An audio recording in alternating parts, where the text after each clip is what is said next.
Bonjour à toutes et tous et bienvenue sur Zone Mania TV, c'est Thomas et on se retrouve pour le 23e numéro de Le Fast Catch, la série de vidéos dans laquelle je vous choisis les 4 informations à retenir de la semaine du côté du catch américain.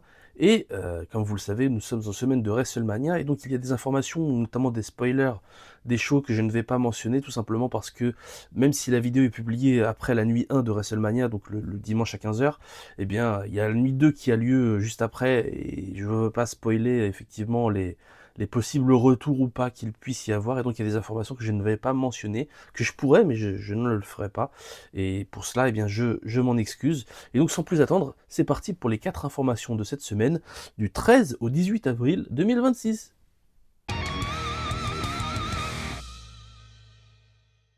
Tony Khan a affirmé que Toni Storm devait être initialement prévu pour AEW Dynasty, lors de la conférence de presse post-show AEW Dynasty, qui s'est déroulée dans la nuit de dimanche à lundi.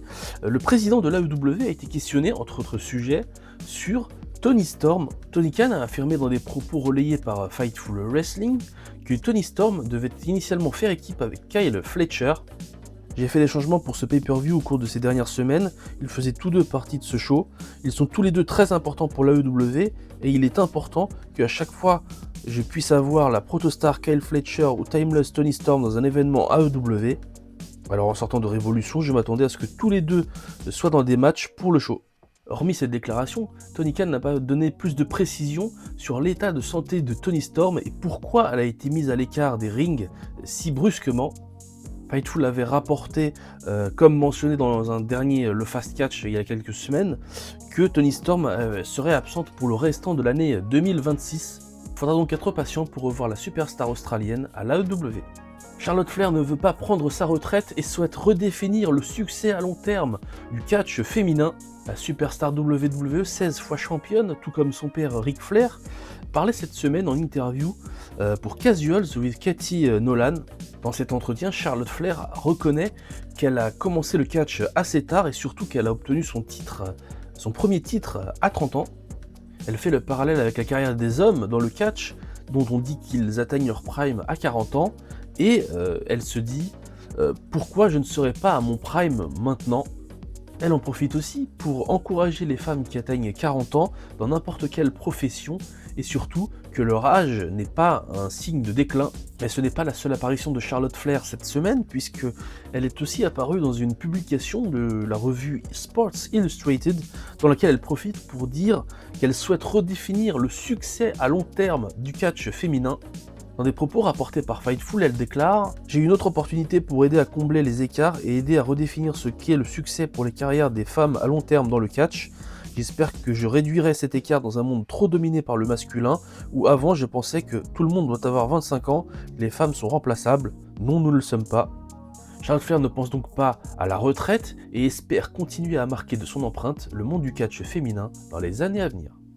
Triple H a parlé du mécontentement des fans et des plans prévus pour ce week-end de WrestleMania.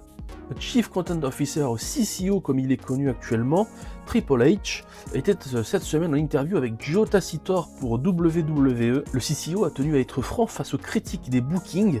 Dans des propos cités par le média WrestleTalk, il déclare « Vous écoutez les fans, je n'aime pas ça. Oui, je sais, croyez-moi, je suis le premier type qui dit ça n'a pas marché, c'était pas bon, on a foiré là. » Et après cette déclaration, The Game, comme on le surnommait à l'époque sur les rings WWE, a tenu à parler de l'organisation de WrestleMania. Alors au moment où cette vidéo est publiée, la première nuit de WrestleMania a eu lieu, mais les propos que dit Triple H, aka Paul Levesque, pour ceux qui connaissent, vont sans doute vous surprendre. En effet, d'après Fightful, qui relaye sur tous ses réseaux sociaux cette déclaration, Triple H a affirmé lors de cette interview qu'il n'y avait pas de plan de secours pour WrestleMania 42 et que si les main eventers venaient à se blesser, aka Cody Rhodes, Roman Reigns, CM Punk, eh bien qu'il n'y aurait personne pour les remplacer.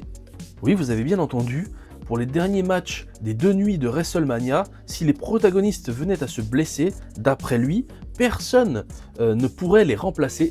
Ces propos peuvent nous faire questionner sur l'organisation de WWE, mais cette compagnie n'est pas toute jeune et il est fort à parier que d'autres matchs auraient été prévus en cas de blessure de l'un des protagonistes, ça c'est une certitude, mais la déclaration, eh bien, elle fait sourire tout simplement. Triple H semblait tout simplement vouloir piéger les journalistes catch et surtout les fans qui regardaient cette interview. Mais ces propos tenus à la veille du week-end de WrestleMania nous questionnent sur le rôle de Triple H dans les bookings chez WWE. Lancement de WWE Club cette semaine. Si vous recevez des mails de WWE, vous avez sans doute vu passer un mail en début de semaine. WWE vient de lancer WWE Club. L'annonce s'est faite brusquement et a pris tout le monde par surprise, à tel point que beaucoup ne savent pas encore ce qu'est réellement WWE Club.